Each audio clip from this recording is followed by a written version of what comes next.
पालघर लोकसभा निवडणुकीचा प्रचार शिगेला पोचलेला असून विविध पक्ष एकमेकांवर जोरदार प्रहार करू लागले आहेत.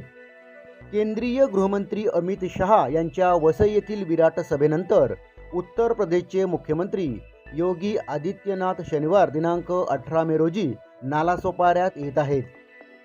पालघर लोकसभेचे उमेदवार डॉक्टर हेमंत सवरा यांच्या प्रचारार्थ योगी आदित्यनाथ यांच्या जाहीर सभेचे आयोजन भाजपाच्या वतीने नालासोपारा पश्चिम श्रीप्रस्ता रोड येथील जवळ असलेल्या स्वर्गीय श्रीमान बाळासाहेब ठाकरे क्रीडांगणावर सकाळी 11:30 वाजता करण्यात आला आहे. कट्टर हिंदुत्ववादी चेहरा असलेले उत्तर प्रदेशचे मुख्यमंत्री योगी आदित्यनाथ यांना पालघरच्या निवडणूक रणांगणात उतरवल्याने